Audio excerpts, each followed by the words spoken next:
Welcome to another episode of Game Boy Roulette, where we take a look at randomly chosen games from the Game Boy library.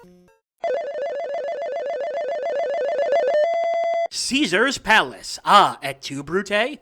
Sadly, this game is not an educational one about exploring the Roman Empire, but you probably already knew that. After all, Caesar's Palace is one of the most well-known casinos in the world. That's right, we're heading back to the tables for another round of casino games. We've had a lot of them show up over the years on Game Boy Roulette, and we've come to learn that the more cohesion between casino games, the better the game will be. If it's just a collection of separated minigames, it can feel a bit hollow and disconnected, but when you can save your progress or even keep your money between games, it elevates the experience greatly. And super bonus points if the game actively lets you cheat, like the current exemplar of Game Boy casino games, High Stakes Gambling. But on to Caesar's Palace, it was originally an NES game, one of the early casino games in the genre, put out by our friends at Real Time Associates. But oddly enough, they had nothing to do with the Game Boy version. Instead, it was ported by Magnin and Associates, a development company run by Ed Magnin, who only worked on 7 console games over the years, 2 of which were casino games, and 1 of which was a Berenstain Bears game. But they were more prolific in mobile game development, and in fact, they're still making games to this day. They had a release just about a month ago called, Texas Power Grid Challenge? Yeah, someone else can try that one out. I'll stick with the casino, thank you. And now, ladies and gentlemen, special guest Vanna White. I love how detailed and colorful this box art is. It shows you pretty much everything you're gonna get. Wait, what's that giant wheel in the background? I'm not familiar with that one. Is that like Super Roulette? So, it's time to lose a whole lot of money. We're anteing up with Caesar's Palace. Caesar's Palace is a trademark of Caesar's World. Ah, yes, of course it is. Virgin Games presents Caesar's Palace. Ooh. Oh, it's 85 degrees? Yuck. But this music's good.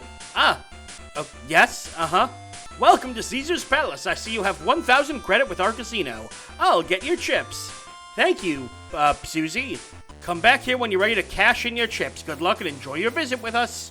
Oh, this is very standard casino game. Alright, so we got a couple things to do. Oh, you know what? We're starting with the big wheel. Oh, I can move the chips around. Okay, there we go. Now what? Oh, duh. Move 100 to there. And then move another 100 to there. Aha!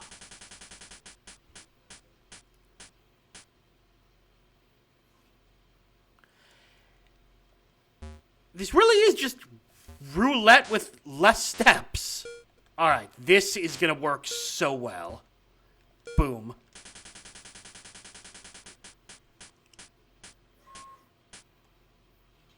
I won! Down to 725. Okay, let's leave. I like this music. Okay. Good to know there's a dedicated go to the bathroom button. Deal. Is this just video poker? It is. I've played Balatro. I know what I'm doing. Did I just lose? Oh, a pair doesn't count? No, damn it, I'm gonna win money. Alright, a pair of jacks. Woohoo! Okay, so there is some cohesion between it. Oh, I didn't win anything. Oh, women's bathroom. Good. And video. Or no, this is just standard slots. This isn't video slots.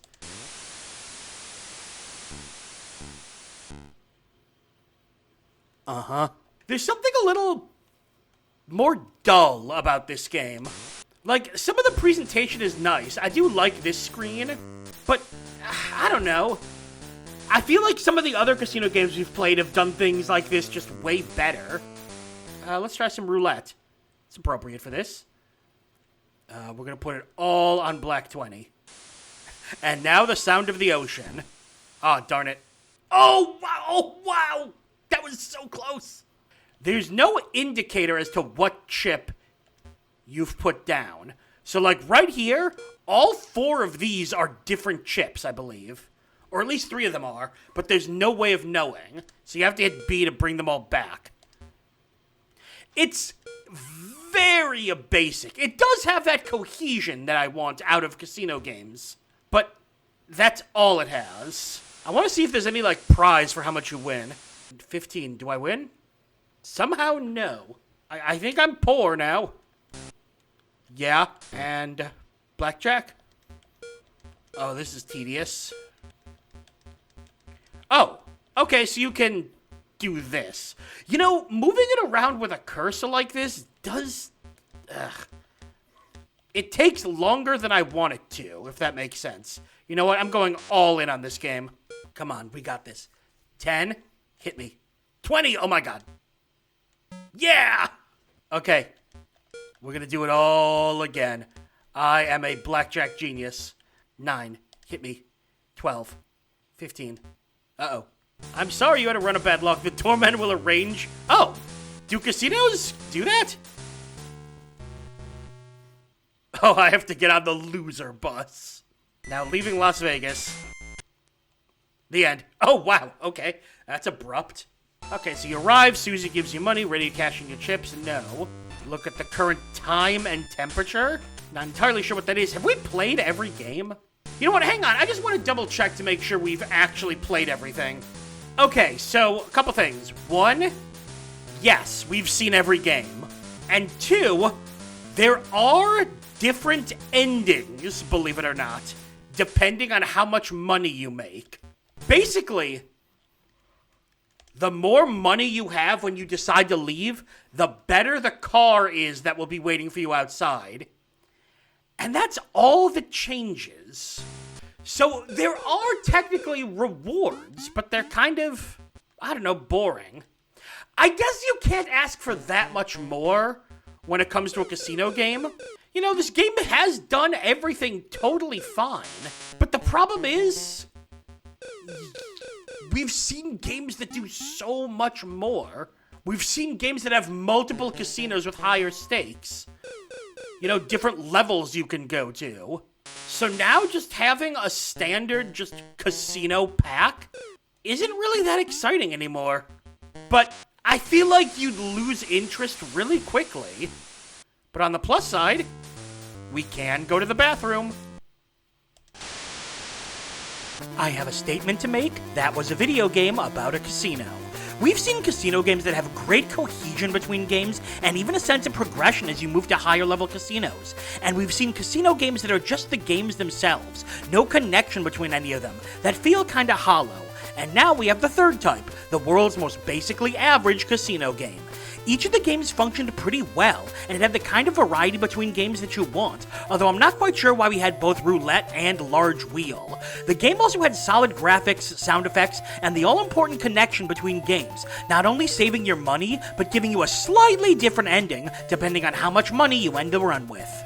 But that word slightly is where the issue comes in, because while the game establishes a solid baseline for a casino game, that's about all it does. It doesn't do anything wrong, but it also doesn't really elevate or play with the mechanics at all. The most you get for playing the game well is the chance to see a different car at the end when you decide to leave. It did the absolute bare minimum to make it rise above being an isolated minigame collection, and that's about it. I wish it had more casinos, more consequences for getting or losing money, even just another game or two could have elevated it beyond being so generic. It says a lot that the most interesting and unique feature of the game is the ability to flush a toilet. I'm not trying to dissuade anyone from playing this game. If you're into casino games and want one that has a few fun minigames done well in a basic package, this is a solid choice to make. But keep in mind that there are games out there that do everything that Caesar's Palace does, but better. Although, do any of those games have men's and women's bathrooms? I think not. And that's all for another episode of Game Boy Roulette. Make sure to like the video, comment, and subscribe to follow the series as we continue to dig through the Game Boy vault. I'm Brian J, and I'll see you next time.